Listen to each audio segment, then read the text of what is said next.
Hey Gumby Man, how about some coffee? It's gonna have to be imaginary coffee because I just finished it and I was thinking about you. Say, like Gumby, you come across as somebody who's sensitive and compassionate and full of fun and drive, and it seems to me that some people resent that, and I get the feeling sometimes that people are directing some of that at you every once in a while, and that it hurts you. And frankly, it's a good thing actually that it hurts you. It shows the value of what you have that they're attacking.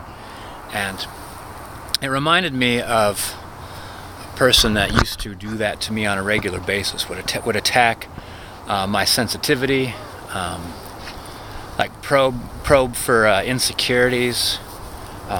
Insult me, just flat out insult me sometimes. And I remember at one point in time, like, I didn't see this person very often, but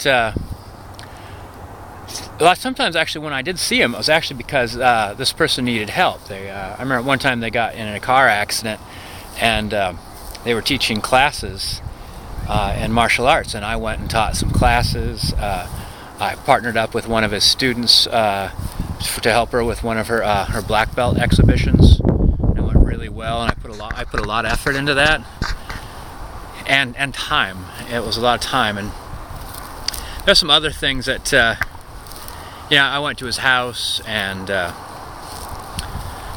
tried to be a really good guest and things like that, and I tended to have to kind of bear up occasionally under criticism and harshness.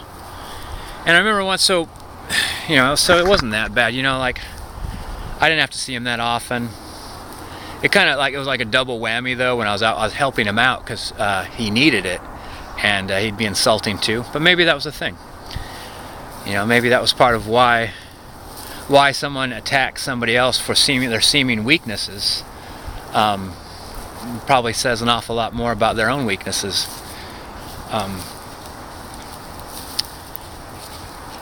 So anyway, we're going on a flight together with a bunch of other people. We're going to do a competition in Reno.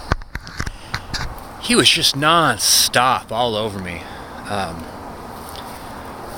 Like, sometimes he's pretty subtle about it, but this time he was just kind of over the top. He was drinking too.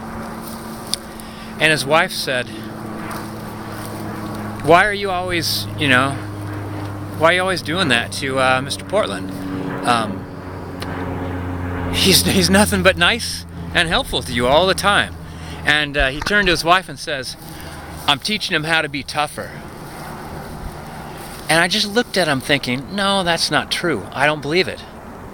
You're a liar. You don't teach somebody to be tough by trying to grind them down.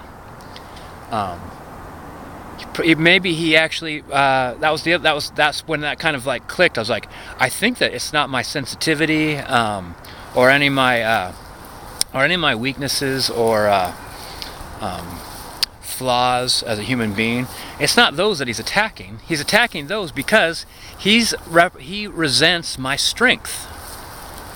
The way I bear up on things, the way that I help somebody, even if I really, I don't owe them.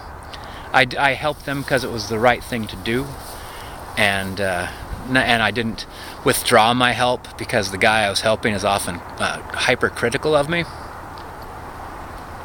And so that night, I've been mulling it over all day long, and that night we all sat together down to dinner, and he had found some information out about me that even I was just like suspecting something was happening in my life. Somebody had betrayed me, essentially, betrayed my trust, and he made an allusion to it at dinner and asked me how that felt. Hey, someone's betrayed your trust. How's that feel? And I'm like, could you be more specific about what you mean by someone's betrayed my trust? And he spelled it out. He spelled out something that was happening in my life that was personal and terrible, and he actually had the inside scoop. He knew more about what was going on in my life than I did. And it occurred to me like just to get up and walk away from my dinner and things like that, but I just said, you know what, I am having some trouble in my life right now. I'm doing the best I can about it. And I just went back to eating. And just kind of ignored him. And I saw him tons of times at the tournaments, and we flew back together on a plane. He gave me a bunch of bags of peanuts on the plane. And I'm like, yeah, thanks. And I never helped him again. I never did any traveling for him or with him. When any kind of seminars or meetings, I just greeted him politely.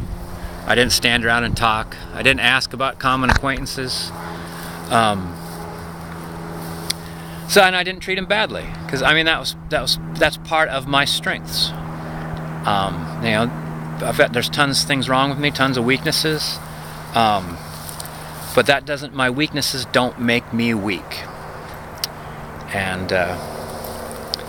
this my sensitive side is just like yours, Gumby Man. It's like a stained glass window on your soul, and it's fragile. And some people will resent it and try to break it, and they can't, unless you let them. And they're still welcome to look. They just can't get close anymore. So, and that's another thing that makes a person strong. Like, I don't have to expel somebody outside my life, but I can set up boundaries, and they can't cross them. So. All right, Gumby, thanks for having imaginary coffee with me, and welcome to the beautiful, beautiful Delta. I'll see you in the tubes and on Facebook.